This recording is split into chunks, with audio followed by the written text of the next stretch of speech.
차에 대해 잘 모르시는 분들이라도 세계적인 명차 브랜드인 페라리에 대해서는 아마 들어보셨을 겁니다.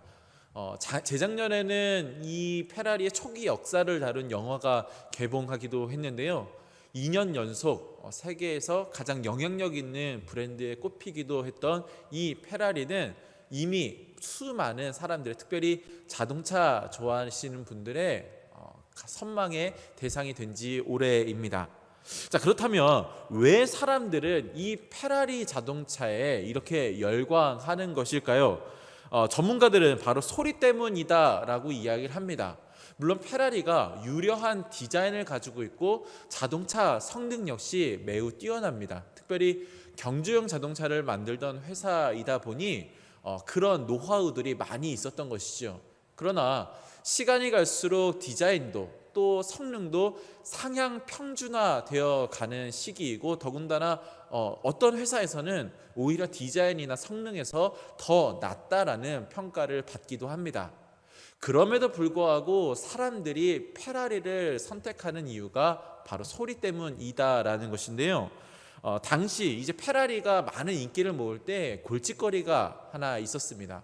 바로 자사에서 쓰는 그 터보 엔진이었는데, 페라리뿐만이 아니라 그 동시대 그 모든 터보 엔진을 쓰는 자동차들이 휘파람 소리 비슷한 이 소리가 나는 엔진 소리가 문제였다라는 거죠. 그러니까 차 성능은 너무 좋은데 그 소리 때문에 애호가들로부터 많은 지탄을 받아왔다라는 것입니다. 그래서 페라리는 2년간 이제 많은 돈을 투자하고 많은 인력을 투자하여서 마침내 그 휘파람 소리가 나던 그 엔진이 이제는 지금과 같이 적당히 무겁고 또 적당히 좋은 사람들의 마음을 울릴 수 있는 그 엔진 소리를 갖게 되었다라는 것입니다. 그래서 사람들은 엔진 소리 때문에 그 비싼 페라리 자동차를 선택한다라고 할 정도입니다. 마케팅 명언 중에 사람들은 감정적인 이유로 선택하고 논리적인 이유를 댄다라고 하는 말이 있습니다. 그러니까 논리적으로 제품에 대해서 따져보고 구입하는 것이 아니라 감정에 이끌려서 선택한 다음에 이 논리적인 이유를 찾는다라는 것이지요. 이 재미있는 것은 이 사람들이 제품을 선택할 때요, 사실은 제품 외의 것들에 많은 영향을 받는다라고 합니다. 예를 들어서 포장지가 예뻐서 선택하는 경우가 있고요. 혹은 그 회사가 사회적으로 어떤 좋은 일을 하고 있기 때문에 선택하기도 하고, 심지어 저는 그 회사의 사장님이 자기와 같은 성씨를 가지고 있다라는 이유만으로 제품을 선택하는 경우도 보았습니다. 제품 구매뿐만이 아니라 삶의 전반에서 이 공식은 적용이 됩니다. 즉, 우리는 감정적인 이유로 선택을 한 다음에 논리적인 그 근거를 찾기 일쑤이다라는 거죠. 그리고 이런 과정을 거치며 우리는 제법 논리적이다, 굉장히 지적이다라고 하는 만족감을 얻게 된다라는 겁니다. 그러나 그렇게 감정적인 이유로 구입한 그 제품 혹은 선택에서 문제가 생겼을 때, 그때 비로소 우리는 깨닫게 됩니다. 우리가 생각보다 논리적이지 못하고 이번 선택 역시 그러했다라는 것을요. 오늘 본문의 압살롬이 바로 그러한 사람이었습니다. 지난 시간 우리는 피난길에서 만난 그 세 가지 모욕을 통해 그 자신의 죄를 벗기하는 다윗의 여정에 대해서 말씀을 함께 나누었습니다. 특별히 그 미갈을 빼앗았던 그 바후림에 대해서 당한 모욕은 다윗으로 하여금 많은 것을 깨닫게 하였는데요. 그래서 자신을 모욕하는 그 시므이를 죽이려 하는 그 부하들을 향해서 다윗은 이렇게 이야기를 합니다. 사무엘하 16장 11, 12절 말씀. 또 다윗이 아비새와 모든 신하들에게 이르되 내 몸에서 난 아들도 내 생명을 해하려 하거든 하물며 이 베냐민 사람이랴. 여호와께서 그에게 명령하신 것이니 그가 저주하게 버려두라. 혹시 여호와께서 나의 원통함을 감찰하시리니 오늘 그 저주 때문에 여호와께서 선으로 내게 갚아 주시리라 하고. 아멘. 이렇게 다윗은 죄를 복기함을 통하여 겸손하여지고 또 그 겸손을 통하여서 그 무뎌졌던 영성을 회복하게 되는 것입니다. 그러나 새롭게 예루살렘의 주인이 된 압살롬은 오히려 정반대의 길을 걷게 됩니다. 교만의 길로 향하게 되었다라는 거죠. 그리고 그의 이 교만의 길을 향하는 그 여정의 길잡이가 된 사람이 바로 아히도벨이었다라는 것입니다. 아히도벨은 원래 다윗의 모사였고요. 특별히 다윗이 무척이나 신뢰하는 사람이었습니다.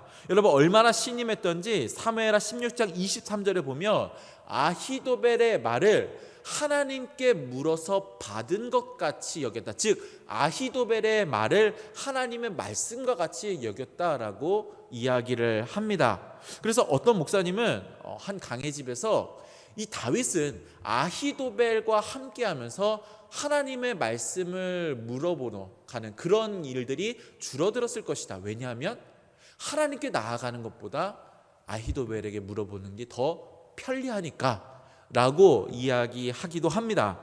자, 이런 아히도벨에 대한 신뢰는요, 그 아들 압살롬에게도 계속해서 이어지게 됩니다. 자, 마침내 예루살렘에 들어오게 되자 아히도벨은 압살롬을 위해서 첫 번째 계략을 베푸는데 그 계략은 무엇이냐? 바로 옥상에 천막을 쳐놓고 모든 백성들이 보는 앞에서 그 아버지 다윗의 후궁들과 동침하라 라는 것이었습니다. 이것을 통하여서 다윗의 그 왕권을 훼손시켜서 내가 왕이다 라는 것을 만천하에 보여주라 라는 것이었죠. 그리고 그 말을 따라서 이제 수용이 되고 압살롬은 그 모든 것들을 행하게 됩니다. 자, 그러자 아히도벨은 지체 없이 두 번째 계략을 베푸는데 바로 자기에게 군사 12,000명을 주면 내가 지금 지친 그 다윗의 군사를 파하되 다른 사람들은 두고 오직 다윗만 제거하겠다라고 하는 계략을 베풀게 됩니다. 자, 이렇게 무서울 만큼 정확한 그의 계략이요, 압살롬과 그의 신하 모두는 옳게 여깁니다. 그런데 무슨 일이었던지 그렇게 생각함에도 압살롬은 또 다른 모사인 후세를 불러다가 그의 의견도 들어보자라고 이야기를 합니다. 여러분, 후세는 누구입니까? 바로 다윗의 친구로서 다윗의 많은 신임을 얻는, 아히도벨만큼이나 많은 신뢰를 얻는 사람이 바로 이 후세였습니다. 심지어 이 후세가 다윗의 계략으로 압살롬에게 항복하자 그의 항복을 미심쩍어 하기도 했을 정도로 후세라고 하는 인물의 신뢰는요, 아직 아히도벨만큼 쌓아지지는 않았다라는 거죠. 그런데 압살롬은 그런 후세를 불러다가 이 아히도벨의 계략을 들려주고 의견을 물어봅니다. 당연히 다윗 편에 서 있었던 후세는 그 정확한 계략을 반대하죠. 그리고는 이 자기의 생각을 들려주는데 간단하게 요약하면 이렇게 됩니다. 다윗과 그의 신하들은 출중한 용사이기 때문에 그와 싸우면은 어쨌든 사상자가 있을 것이고, 그로 말미암아 이 소문이 돌게 되면 오히려 군사들의 사기가 떨어질 것이다. 그러니 왕께서는 온 이스라엘의 명령을 내려서 군사를 모은 다음에 그 군사를 가지고 다윗을 공격하라. 그리고 만약에 다윗이 그 군사를 피해 어떤 성으로 들어가게 되면은 그 성을 아예 줄로 묶어서 강가에 던지면 된다. 이런 계략을 베풉니다. 자, 언뜻 들어봐도 이 시급을 다투는 상황에 적절하지 못한 계략이라는 것을 알 수 있습니다. 더군다나 줄로 묶어서 성째 강으로 끌고 가겠다. 이거는 어린아이가 들어도 비웃음을 할 만큼 굉장히 어리석은 계략입니다. 그런데 압살롬은 그 지혜로운 아히도벨의 계략은 버리고 이 어리석은 후세의 계략을 선택하게 됩니다. 여러분, 압살롬은요 4년간 반란을 준비할 정도로 굉장히 치밀한 사람이고 상당히 똑똑한 사람이었습니다. 그런데 그런 압살롬이 그 지혜로운, 그러니까 상황에 딱 맞는 아히도벨의 계략은 버리고 이 어리석어 보이는 후세의 계략을 선택하게 되었을까요? 한 3가지 정도로 이유를 찾아볼 수 있을 것 같습니다. 첫 번째는 후세가 자신의 계략을 이야기하면서 감정적인 또 추상적인 말을 설명을 통하여서 압살롬의 판단을 흐렸다라는 것이죠.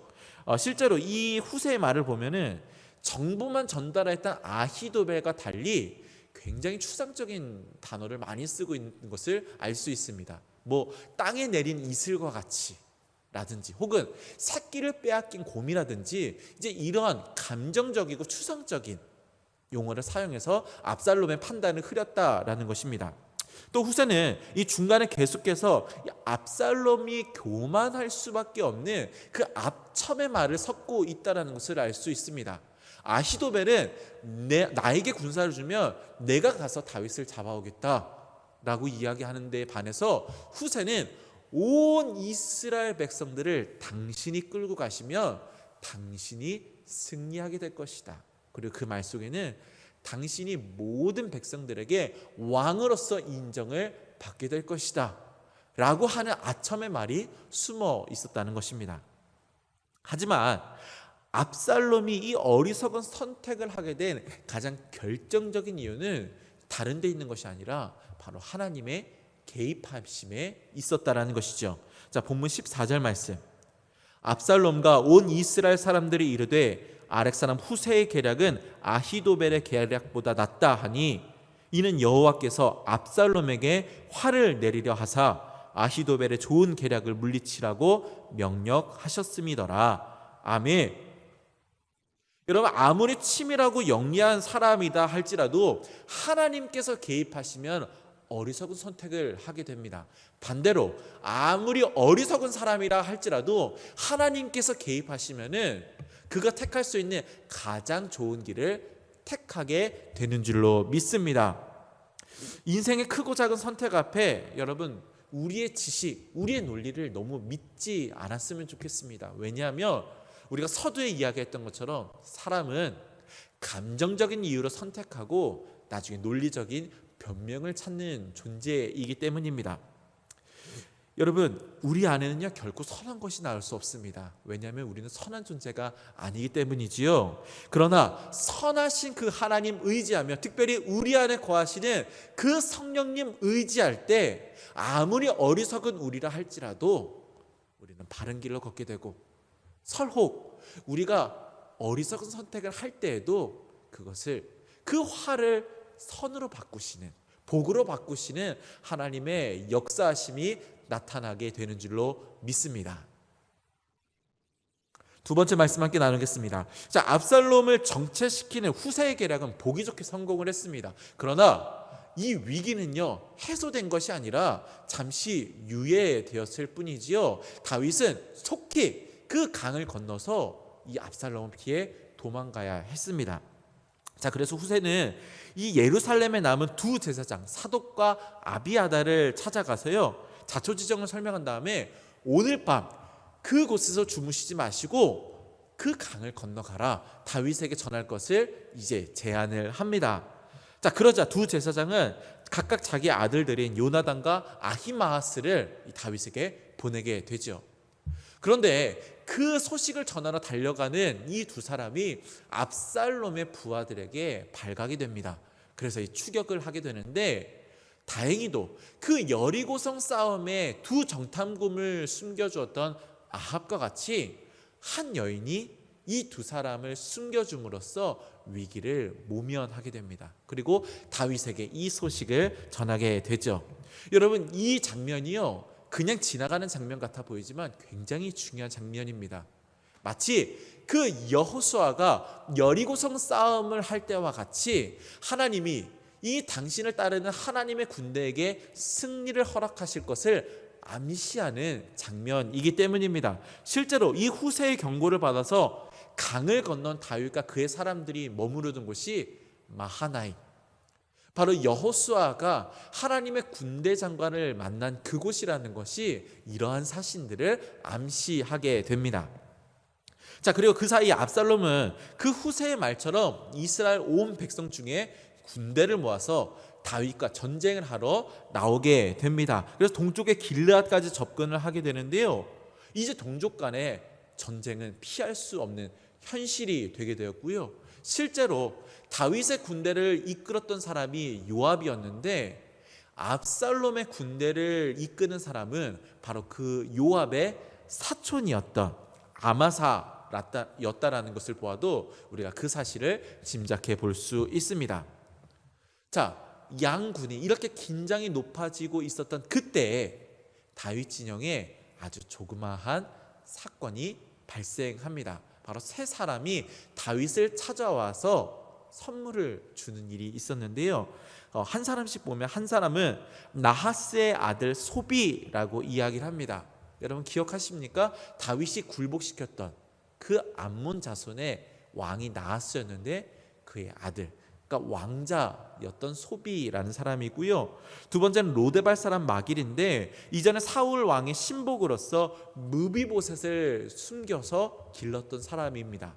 그리고 길앗 사람 바르실레라고 이야기하는데 지역의 유지로서 나이가 80이 넘었고요. 이 길앗이라는 지역 자체가 사울에게 은혜를 받았던 지역이라 사울과 깊은 연관이 있는 사람들이다라는 것입니다. 그러니까 종합해 보면은 오늘 이 다윗을 찾아온 세 사람 모두가 다윗에 대해서 악감정을 가질 수 있는, 그래서 다윗을 충분히 대적할 수 있는 그런 사연을 가진 사람들이다라는 것입니다. 자, 다윗은 지금 대적하고 있는 그 이스라엘 백성들, 바로 자기를 불러다가 기름 부었던 이스라엘 백성과 대적하고 있었습니다. 여러분 그들의 말대로라면요, 그들은 다윗의 고륙이었습니다. 그의 가족이었고 심지어 그 군대를 이끌고 있는 왕은 자신의 아들이고 또한 그 군대를 이끄는 군대 장관은 자기의 조카였습니다. 고륙은, 친척은, 또 가족들은 다윗을 대적하고 있는 이러한 상황에 있었다라는 거죠. 그 사실을 생각할 때 여러분 다윗이 얼마나 회의감이 있고 또 얼마나 마음이 상했겠습니까? 그런데 그런 상황 가운데 오히려 적의 자리에 있어도 이상하지 않을 이 세 사람이 찾아와서 다윗에게 공궤를 하는 겁니다. 먹을 것을 주고요, 마실 것을 주고, 심지어 그 진중에 있는 가운데, 그 불안한 상황 가운데 있는 것을 생각하여서 그릇까지 챙겨온 그들의 이 세심한 배려, 또한 세심한 그 사랑에 다윗은 얼마나 많은 위로를 받았을까요? 그들의 공궤는 밤새 요단을 건너와서 기진맥진했던 그 다윗과 그의 사람들에게 큰 위로가 되었을 것입니다. 실제로 이 전쟁이 끝나고요, 다윗은 그들이 베푼 그 은혜를 잊지 않았습니다. 그래서 그 강 앞으로 와서 인사하러 온 바르실레를 향해서 나와 같이 예루살렘에 가자. 당신이 나에게 베푼 그 이상으로 내가 당신에게 베풀겠다 제안을 하기도 합니다. 그러자 바르실레는 자신의 나이가 많아서 왕을 따라가면 오히려 왕에게 누를 끼칠까 두렵다라는 말로 제안을 거절하고 대신에 자신의 아들 마기를 생각해 줄 것을 요청을 합니다. 다윗은 당연히 그를 데려가서 극진히 대접을 했고요. 뿐만 아니라 이 바르실레의 집안은 이스라엘에서 손꼽히는 신앙의 명문 가문이 되는 줄로 믿습니다. 자, 오늘 말씀을 통해서 우리 삶에 적용해야 할 점은 두 가지입니다. 자, 스크린을 보고 함께 읽겠습니다. 첫 번째, 시작. 하나님을 의지할 때 하나님은 가장 좋은 선택으로 인도하신다. 두 번째, 시작. 우리의 작은 섬김이 하나님 나라 확장의 귀한 열매가 될 수 있다. 아멘. 바르실레를 포함한 이 세 사람의 공궤는요, 단지 이 다윗과 그의 일행들의 육신의 배만 채워주는 그런 수준이 아니라 지치고 상처 입은 그들의 마음을 위로하는 참으로 귀한 위로였습니다. 그리고 거기서 얻은 위로는 다시 예루살렘을 향하여서 나아갈 수 있는 큰 힘이 되고 큰 격려가 되었다라는 거고요. 그렇게 회복된 그 다윗의 나라는 하나님 나라의 이 땅에 이루어지는 그 모습의 모형이 되는 귀한 은혜로 나타나게 되는 줄로 믿습니다. 여러분 오늘은 명절 연휴를 하루 앞둔 수요일입니다. 명절은 누군가에게 좋은 쉼의 시간이 될 것입니다. 그러나 어떠한 사람들에게는 굉장히 괴롭고 부담스러운 날이 되지요. 특별히 코로나 상황 가운데 가족들이 모이지 못하는 이것이 큰 힘들고 어려운 일이 되고 또 쓸쓸하고 외로운 일이 되는 분들이 반드시 계시리라 믿습니다. 마치 지친 걸음을 이끌고 그 마하나임에 입성했던 다윗과 그의 사람들과 같이 이 연휴 전야가 굉장히 힘든 사람들이 있다라는 거죠. 저는 오늘 예배하는 여러분들이 그렇게 기진맥진한 수많은 다윗들을 위로하는 바르실레가 되기를 간절히 소망합니다. 작지만 그 세심한 공궤, 그 위로, 격려를 통하여서 그 지친 몸을 이끌고 마하나임에 도착한 그 수많은 다윗들을 위로하고 격려하고 다시금 그들로 하여금 허락하여 주신 그 길 올곧게 걸어갈 수 있는 그 힘이 되어주는 여러분들이 되기를 간절히 소망합니다. 그래서 우리의 이 섬김을 통하여 수많은 다윗들이 일어나 다시금 하나님 나라를 건설해가는 귀한 사명을 감당할 수 있게 되는, 그래서 우리는 적다 이야기했던, 우리는 사소하다 생각하였던 그 세심한 배려가 결국 이 땅 가운데 하나님의 나라가 이루어지는 놀라운 열매로 나타나게 되기를 주님의 이름으로 간절히 축원합니다. 우리의 작은 섬김으로 또 우리의 작은 격려로 수많은 다윗들을 세우는 바르실레의 그런 세심함이 우리 안에 있기를 간절히 소망합니다. 우리 함께 찬양하겠습니다. 우리의 섬김이 더 낮은 곳으로, 우리의 고백이 더 낮은 곳으로 쓰러져 있는 그들을 향해 당신이 그랬듯 더 낮은 곳으로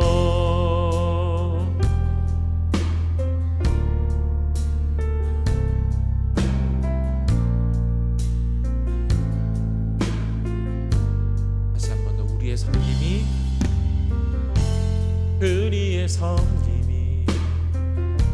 더 낮은 곳으로, 우리의 고백이 더 낮은 곳으로 쓰러져 있는 그들을 향해 당신이 그랬듯 더 낮은 곳으로, 낮은 곳으로 우릴 초대하네. 함께 가자고 말씀하시네. 우리도 예수 그 길을 따라 함께 가길 원하네. 주님이 우리와 함께 하시네. 십자가 피 흘린 예수의 손으로 모든 아픔을 위로하시네. 우리에게 보여주셨네. 주님이 우리와 함께 하시네. 십자가 피 흘린 예수의 손으로 모든 아픔을 위로하시네. 우리에게 보여주셨네. 주님이 우리와 함께 하시네.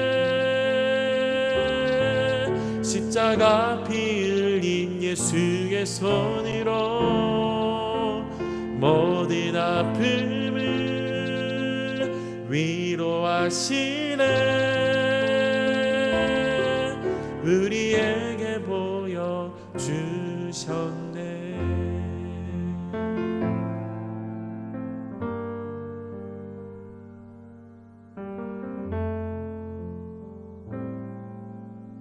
살아계신 하나님 감사합니다. 하나님, 오늘 이 바르실레의 공궤를 바라보면서 우리도 이 땅을 살아가는 그 수많은 다윗들에게 이러한 위로가 되고 격려가 되는 삶이 되기를 간절히 소망합니다. 하나님, 특별히 이제 명절을 앞두고 소외되고 외롭고 또한 쓸쓸한 그 명절을 앞두고 있는, 그로 인해서 마음 아파하고 낙심하고 혹은 여러 가지 고민 가운데 있는 사랑하는 주의 자녀들을 향하여 우리의 손을 내어줄 수 있는 귀하고 복된 삶이 될 수 있도록 주님 도와 주시옵소서. 특별히 하나님, 이번 명절 코로나라고 하는 그 하나의 상황으로 인연하여서 이전과 다른 시간을 보내게 될 것입니다. 하나님, 이 시간 동안 우리의 몸과 마음과 영이 쉼을 얻고 힘을 얻고 정말 이 시기를 통하여서 하나님 우리에게 뜻하시고 계획하신 그 놀라우신 섭리를 깨닫고 이루어가는 복된 시간들 될 수 있도록 주님 도와 주시옵소서. 우리 구주 예수 그리스도의 이름으로 기도합니다. 아멘.